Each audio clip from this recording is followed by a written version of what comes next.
Welcome to Mallika Badrinath's kitchen. Healthy food, tasty food. கொழுக்கட்டைங்கிறப்ப நிறைய varieties of கொழுக்கட்டை பண்ணாங்க.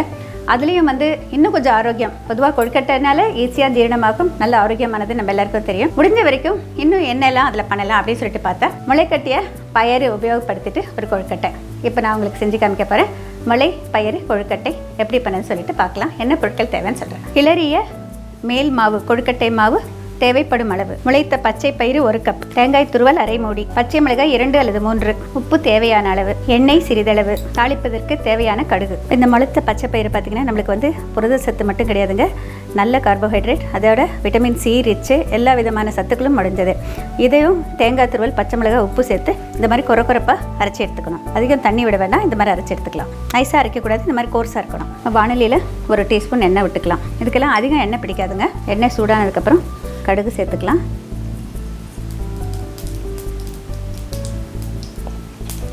அந்த கடுகு வெடிக்க ஆரம்பிச்சிச்சு. இப்போ இதை அரைச்சி வச்சது, கரகரப்பாக அரைச்சி வச்சது இதில் சேர்த்துக்கலாம். இது அதிக நேரம் வேகணும்னு அவசியம் இல்லைங்க. லேசாக ஒரு தடவை அந்த சுண்டல் மாதிரி லேசாக கலந்து விட்டால் போதுமானது. கொஞ்சம் பச்சை வாடை நீங்கிடும். நம்ம அதில் வைக்கிறதுக்கு கொஞ்சம் சுலபமாக இருக்கும். விருப்பப்பட்டால் நம்ம எலுமிச்சைப்பழம் பிழிஞ்சிக்கலாம், இல்லைன்னா அப்படியே கூட டேஸ்டியாக இருக்கும். கொஞ்சம் கையில் உருட்டுற மாதிரி வரும். நம்ம இந்த மாதிரி ஃப்ரை பண்ணாக்கா இன்னும் கொஞ்சம் சுவையாக இருக்கும். இப்போ இதை கிண்ணத்தில் எடுத்துக்கலாம். இப்போ நம்ம இதை உபயோகப்படுத்திட்டு இந்த பூர்ண கொழுக்கட்டை பண்ண போகிறோம். இப்போ நம்ம இந்த மேல் மாவை நல்லா எப்படி பிசைஞ்சு உருட்டி வச்சுக்கணும். உருட்டிட்டு கொஞ்சம் லேசாக ஃப்ளாட்டன் பண்ணிக்கோங்க. இதே மாதிரி எல்லாமே பண்ணிக்கணும். உங்களுக்கு எத்தனை கொழுக்கட்டை தேவையோ அந்த மாதிரி பூர்ணத்துக்கு தகுந்த மாதிரி உருட்டிட்டு கொஞ்சம் ஃப்ளாட்டன் பண்ணிக்கோங்க. இப்போ மாவு பிசைஞ்சது பார்த்திங்கன்னா இந்த மாதிரி நல்ல பக்குவமாக இருக்கணும்.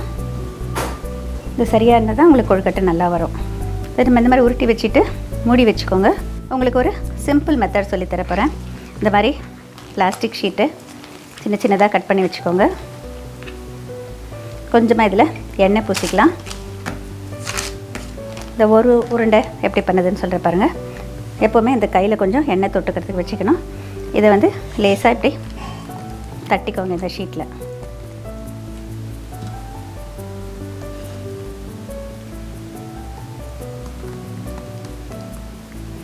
இப்போ இது மத்தியில் இந்த ஸ்டஃபிங் பண்ணி வச்சுருக்கோம் இல்லையா, இதில் கவனமாக மத்தியில் மட்டும் வைக்கணும்.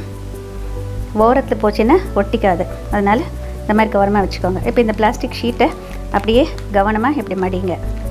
பாருங்கள், மடிச்சிங்கன்னா இது இப்படி வந்துடும். இப்போ இதை இப்படியே ஒட்டிக்கலாம். இப்போ இதுக்கு மேலே உங்களுடைய விருப்பம், உங்களுக்கு வந்ததுன்னா டிஃப்ரெண்ட்டாக பண்ணலாம். இப்போ இதை ஒவ்வொரு கொழுக்கட்டையும் வேறு மாதிரி பண்ணுறப்போ இப்படியும் நம்ம ப்ரெஸ் பண்ணலாம். இந்த மாதிரி குக்கர் தட்டில் வாழை இலை விரித்து அதில் எண்ணெய் பூசி வச்சுருக்கேன். இந்த மாதிரி செஞ்சு இதில் அடுக்கிக்கலாம்.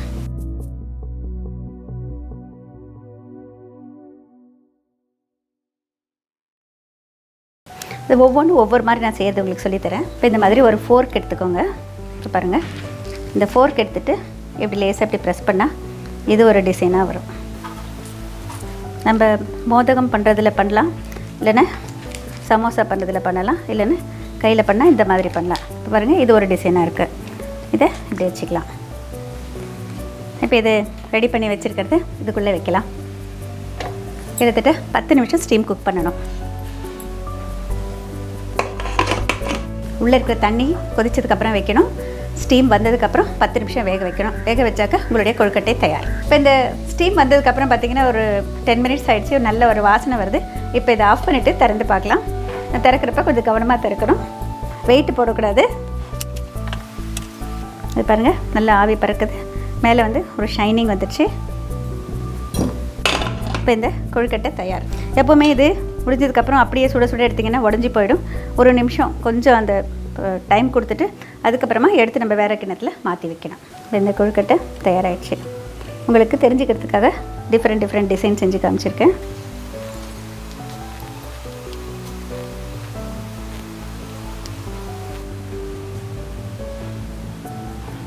பச்சை பயிறு பூரண கார கொழுக்கட்டை தயார். பொதுவாக ஆரோக்கியமாக இருக்கணும்னு நினைக்கிற எல்லாருமே முளைக்கட்டின பயிரை விதவிதமாக நம்ம சாலட் செஞ்சு சாப்பிடுவோம்.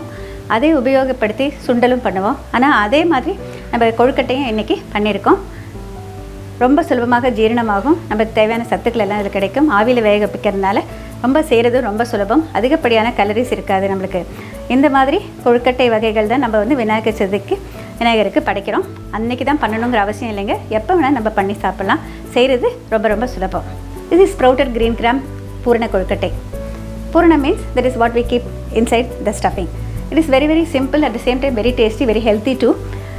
First thing we have to prepare the outer dough. As I have told before, it is separately given. The sprouts, green gram sprouts and green chilies, salt and coconut has to be ground into a coarse paste. Fry it in little oil. Heat little oil, add mustard seeds. When it crackles, add the ground paste and then cook it for 1 or 2 minutes.